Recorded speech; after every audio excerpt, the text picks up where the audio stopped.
The following is a hockey podcast out of Vancouver and Surrey, British Columbia. It'll only consist of a lot of puck talk and even more BS, or in actual words, banter and satire. Enjoy, and as always, go Canucks go.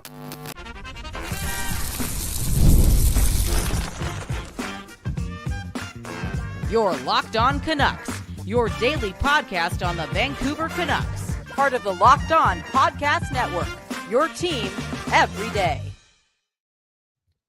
People. We back doing this, and that's talking about your Vancouver Canucks. My name is Kyle Bowen, and here I am on Locked On Canucks and at the Don't Doze Art Lab, talking about Alexis Lafrenière. Am I saying his name right? I just started reading, 7 years ago. All in all, Rick Dhaliwal on Kipper and Bourne, talking to the darkest guy in hockey media, Nick Kypreos. All jokes aside, Rick Dhaliwal mentioning how if the Rangers want JT Miller, they may have to start with a guy like Alexis Lafrenière. And that's because way back when, before the 8-year extension that was signed by JT Miller, the Canucks were asking, right, for that guy. They were shooting high, shooting for the stars. They wanted the former number one pick. Now, since then, the former number one pick has still had somewhat of a polarizing career so far, or again, since then, a bit all over the place. Right now, 21 points in like 30-something games, minus 14 or 15, still struggling after dominating. I'm going to say it again, dominating in the Stanley Cup playoffs last year. What an exciting player, was living up to the name, was doing everything, was driving play, again, extraordinary. But again, the guy's tailed off. And here are the Rangers, right? The Rangers, a team in shambles, a Rangers team that, according to Paul Bissonnette, as of today or yesterday, still really want JT Miller, right? Chris Drury, according to, again, Biz Nasty, would do anything, would do dirty things. I don't know what that means, but dirty things to get JT Miller. And I'm here thinking that if they want him, the Canucks have all the right in the world to be, again, shooting for the stars. Yeah, you want him? How about that former number one pick and then some? Because, again, he's struggling. Again, who knows what Alexis Lafrenière is, right? You got to shoot high.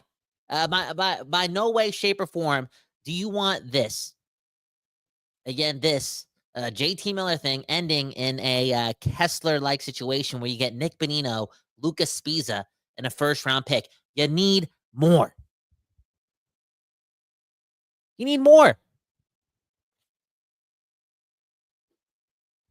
I truly do believe that Kessler for Sbisa, Bonino, and Jared McCann trade, that was, again, Benning's fault for trading McCann for Goodbranson, but all in all, Bonino and Sbisa, you got it wrong. You got it wrong. And here we have JT Miller coming off a 100-point season. He's not that far off removed from a 99-point season. Again, one of the top scoring centers in hockey when healthy, when operating at a high function. Did some things in the playoffs too last year. You're not selling this guy low when you're not selling this guy if you're not getting home run material on the way back. Now, I must add, okay, Kyle Bowen here. You know me. Big Justin Timberlake fan, a.k.a. big JT Miller fan. We need JT Miller. I want him to be lifting the cup with the Canucks. I want him doing the most. And I truly do believe that Miller will be a Canuck forever, and he will wake up here. But all I'm trying to say is this again, with this conversation, and then I'm going to get to your comments and get out of here.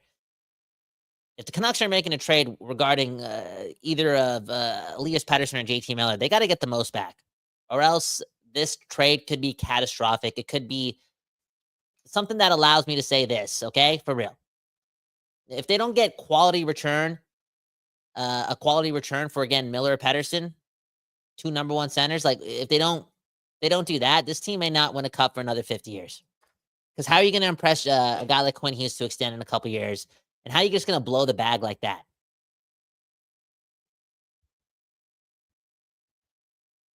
I'll take it up a step here, okay? There's no way they're trading these guys, one or the other. They're not doing it. It's too hard to win a trade like this. It's just not going to work. Anyways, let's get to the comments before we get out of here. I already like a couple. Again, Rick Dhaliwal bringing up the name Alexis Lafrenière to the people in the East while he was on Kipper Born. You can listen to the conversation if you want on Sportsnet. We get to listen to Rick Dhaliwal every day, so it was not that much new stuff. That being said, I'm really happy that Rick is getting that just that, I was going to say worldwide, but just that NHL recognition as being one of the best voices in hockey. All that being said, let's get to your comments. Elston Gunn with the comment of the year, okay? Comment of the year. This team don't need a trade. It just needs its current pieces to play even half as well as expected, okay? AKA, they need Pettersson and Miller to change the DNA, the fabric, the identity of a Canucks team that has been so boring this season. For real. Those two got to put an end to the trade rumors, okay? That we are not getting better if we trade either JT Miller or Elias Pettersson. Can people just shut up? Just close your eyes. Again, close your eyes. Think about how well these guys played last year. Well, Pettersson for like 50 games played really good, but Miller, for the most part, dynamic at both ends of the rink, IMO, really good offensively, just one of those guys. You need JT Miller exceeding expectations on this side of Canada, on the best coast, the west coast of Canada, and for your Vancouver Canucks, okay? You know what? Screw Alexis Lafrenière. I don't want him. I don't want any of these guys. No way. Next question or comment. Look at this comment from SK93. Kyle, would you trade Pettersson for Barzal? How's Barzal doing this year? I know he's been hurt. A dynamic player, a fast player. It would make us faster. Bo Horvat, right? You talked about the Canucks situation right now. Why is he being asked about it? I don't know. You also mentioned how cool it would be to play with Pettersson again. What's going on here? What are we doing here? But would this be the base, like Barzal for Pettersson? Ugh. Man, oh man. It's funny to talk about like wanting to keep Pettersson because you believe in him when management and the coaching staff is so on his ass for not being someone who's living up to the standard. You know, when you're the highest paid player on the team, you gotta lead the way, lead the charge. No excuses. You know what I'm saying? Would I do that trade? No. This one comes from Mother Knucker. Okay, I'm sorry. Rick Dhaliwal is the brown cherry. What's a brown cherry? Don Cherry, dude. Rick Dhaliwal is just one of the best, man. He's one of the best to ever do it. Such a hardworking guy. Got the coolest voice. So much energy. So much fun. And again, if the East is touching base with them and giving him that national platform, it's cool. It's good. It's good for, again, the West Coast, the best coast. I wouldn't even be surprised if Rick Dhaliwal got some time on like Spittin' Chicklets or something. Because again, he's got the voice, he's got the energy. Guys just rambling all the time, and it works. Next comment. Vancouver's My Life is saying Miller for Tage Thompson. Damn.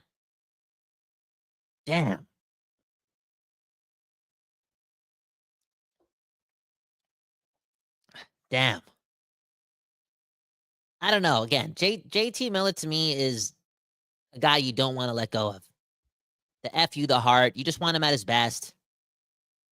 Can Pettersson and him just go to Cactus Club and, you know, hash it out and just bring their A game, man. Lead this team. Come on. Grow up.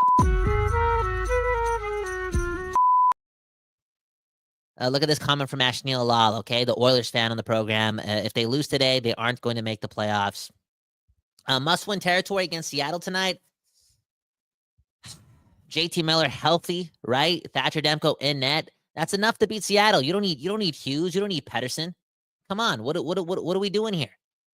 Miller, bring it. Put an end to the trade rumors, okay? For real. JT Miller, man, a Canuck for life, man.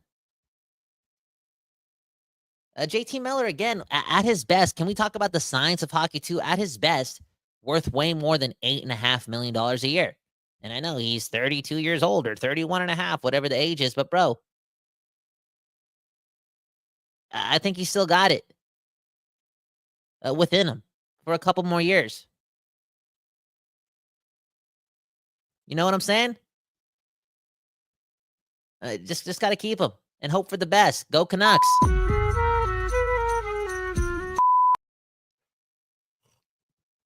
Look at this comment from Zest. Maybe we'll end it on this note. Management is used to players like Crosby and Malkin who do the right things without having to be told to. I feel like it's probably frustrating for them to say that to PD publicly as well. I think it's frustrating for management of that standard, right? Rutherford and Alvin, Stanley Cup champions and whatnot, to just see like the team drop off like this as far as execution, efficiency, practice habits, all this stuff based on having like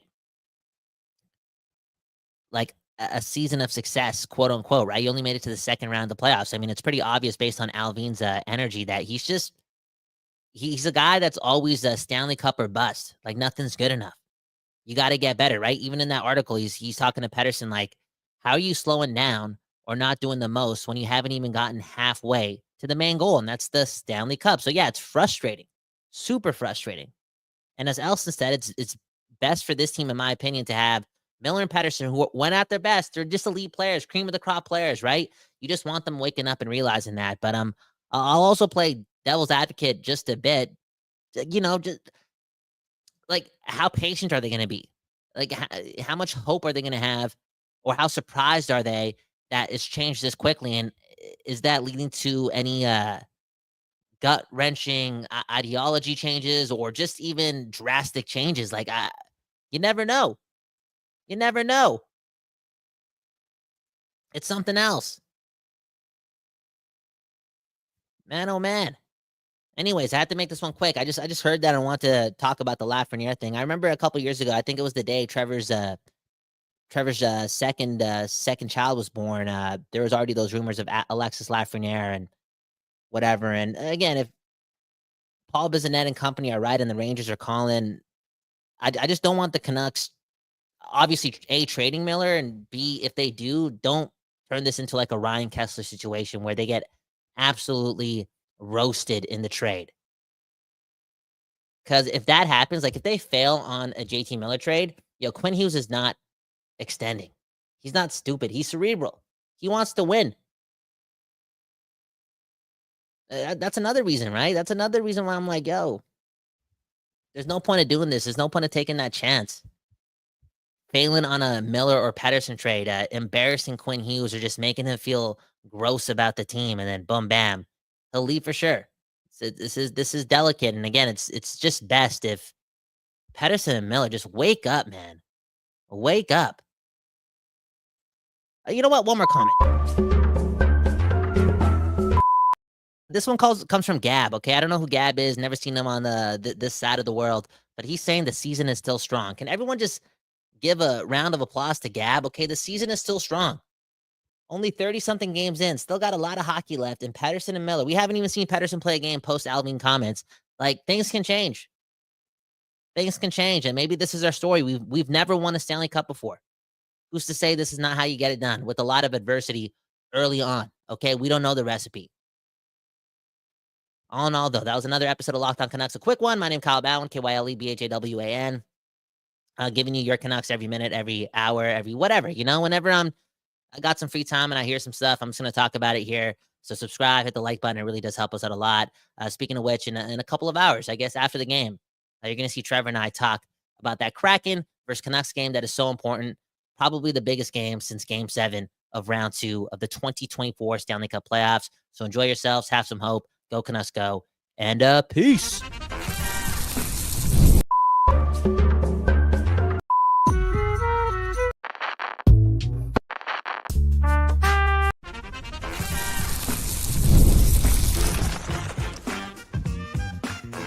You're Locked On Canucks, your daily podcast on the Vancouver Canucks, part of the Locked On Podcast Network, your team every day.